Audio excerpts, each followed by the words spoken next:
سب سے پہلے اس ویڈیو کو لائک کریں اور مزید ویڈیوز کے لیے ہمارا YouTube چینل سبسکرائب کریں اور بیل آئیکن پر کلک کریں۔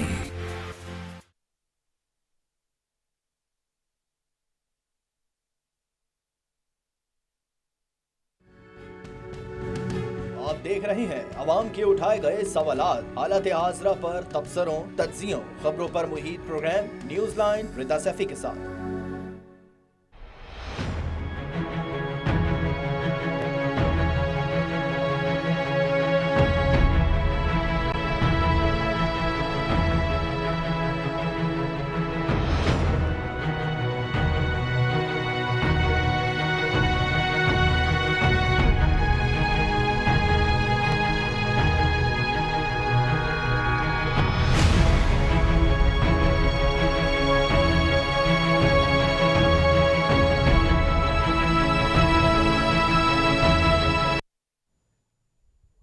السلام علیکم، میں ہوں رضا سیفی۔ ناظرین، کراچی ڈوبتا رہا اور دوسری جانب ہم یہ دیکھتے رہے کہ 12 سال سے رہنے والی سندھ حکومت پیپلز پارٹی کے پلیٹ فارم سے بلاول ہاؤس میں، زرداری ہاؤس میں، مختلف شہروں میں، صوبے کے اور مرکز میں بھی کیک کاٹتی رہی۔ کراچی کا واقعی کیک کٹ گیا اور کراچی کی جو صورتحال اس وقت نظر آ رہی ہے اس میں کوئی ڈھکی چھپی بات نہیں ہے، مگر باوجود اس کے، جیسے کہ آپ نے بھی دیکھا، وزیر بلدیات سید ناصر حسین شاہ صاحب کیا کہتے رہے ٹویٹر پہ، کس طرح سے اپنے دل کو بہلاتے رہے، وہ بھی آپ کے سامنے ہے۔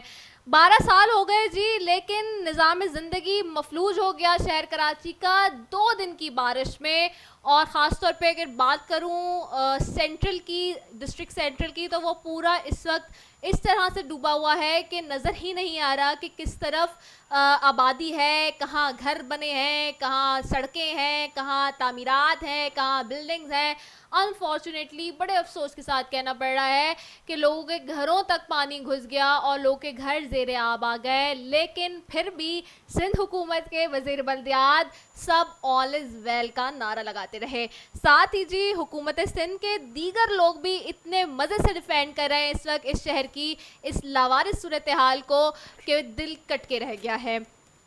کئی گھنٹے گزرنے کے باوجود متعدد علاقے پانی میں ڈوبے ہوئے ہیں اور سندھ حکومت کیا کر رہی ہے وہ اسکرین پر آپ کو نظر آ رہا ہے۔ بہرحال اس حوالے سے بات کروں گی۔ دوسری طرف جی یہی ٹویٹ، اچھا میں نے خیر نہیں دیکھا تھا لیکن اب میں دیکھ رہی ہوں، شبلی فراز صاحب نے بھی یہی کہا ہے کہ کراچی ڈوبا ہوا ہے اور نیرو اپنی سالگرہ منا رہا ہے۔ بہرحال جی تو یہ دل کی آواز ہے کراچی آئٹس کی کہ وہ جس طرح کی بات کر رہے ہیں، اور وہی چیزیں جو ہے وہ وفاقی حکومت بھی آج کہہ رہی تھی۔ مجھے نہیں معلوم تھا کہ یہ اس طرح کی بات سامنے آئی، لیکن یہ ساری سچویشن ہے۔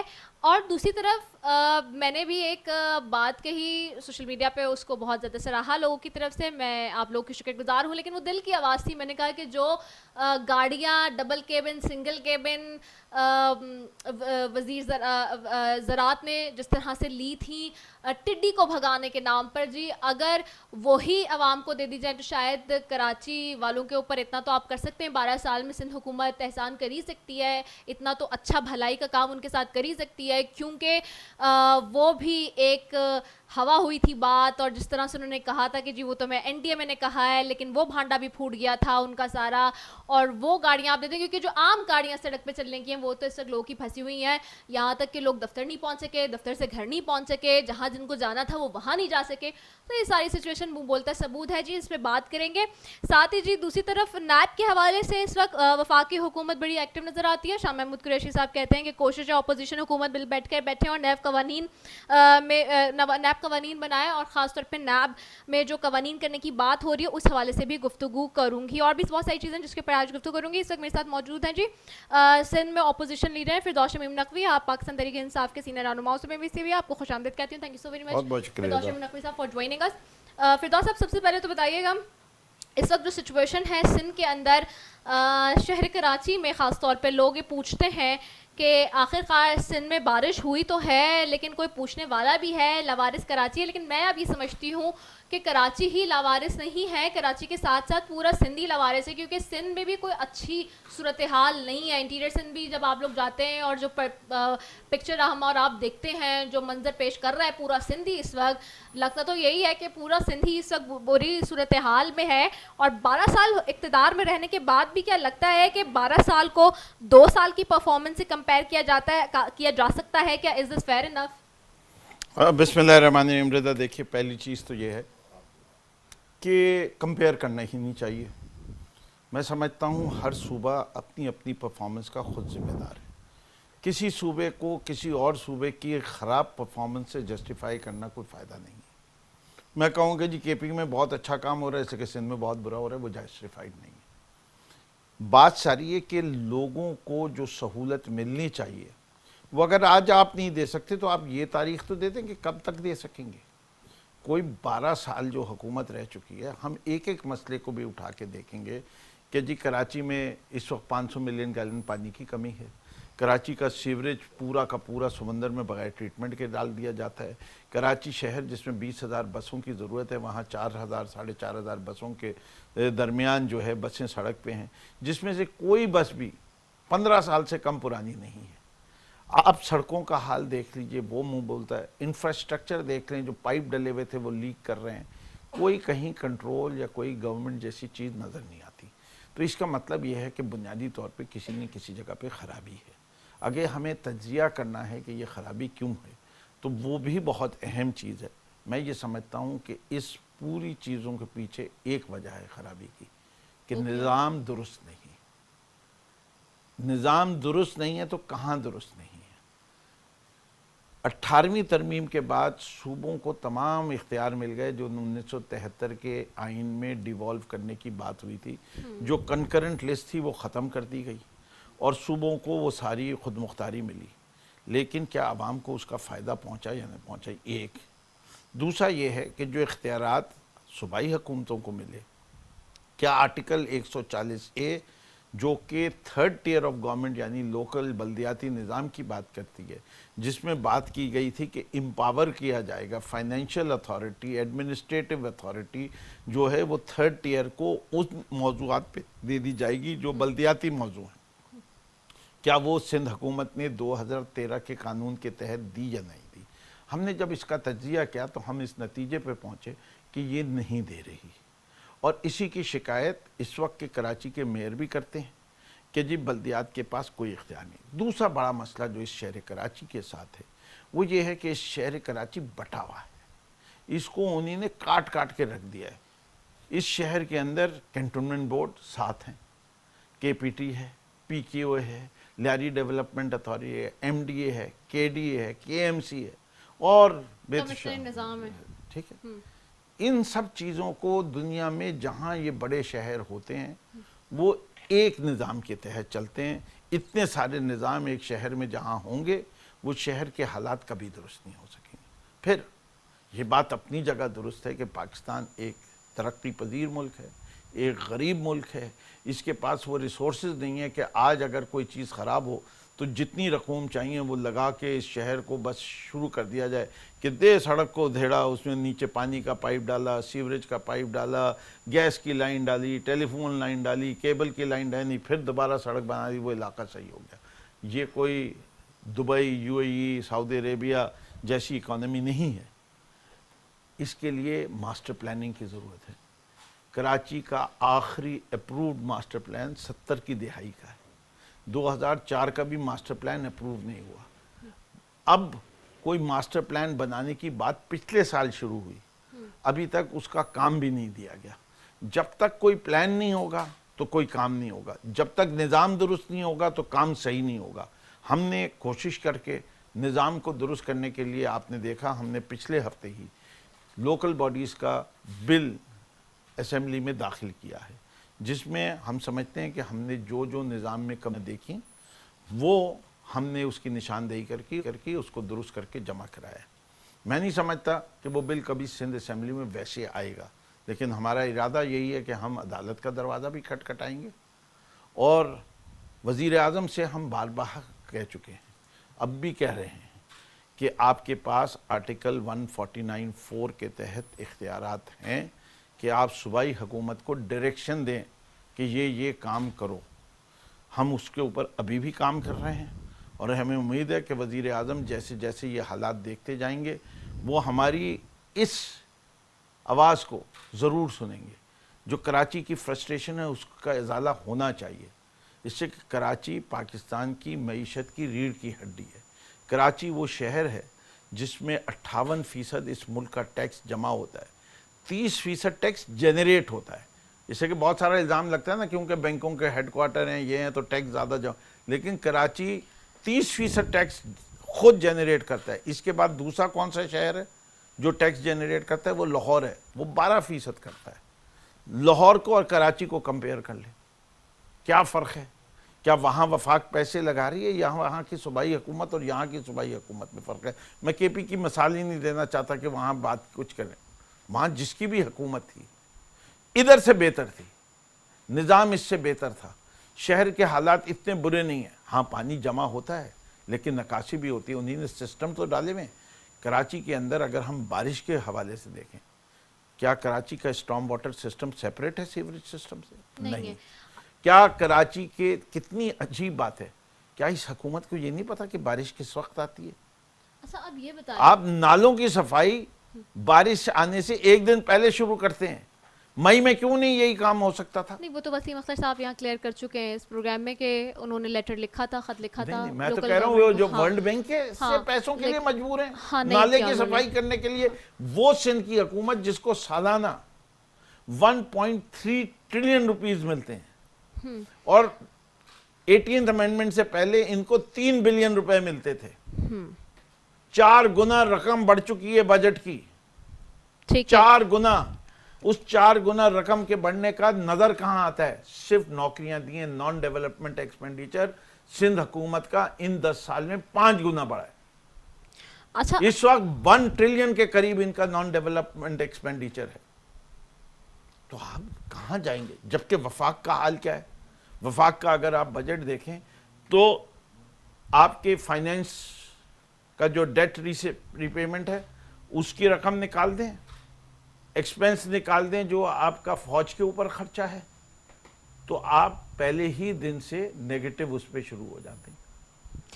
اور اس وقت جتنے پیسے کلیکٹ ہوتے ہیں اس کا 58.4% پروونسز کو بڑھ جاتا ہے. سندھ کا شیئر جو ہے اس 58.4 میں 27.7% ہے. وہ کہاں سے ہے؟ وہ وفاق نہیں دیتی پیسے ان کو. اسٹیٹ بینک میں جتنے 100 روپے آتے ہیں تو حکومت سندھ کو 14.4 روپے مل جاتے ہیں بغیر کسی کے سگنیچر کے.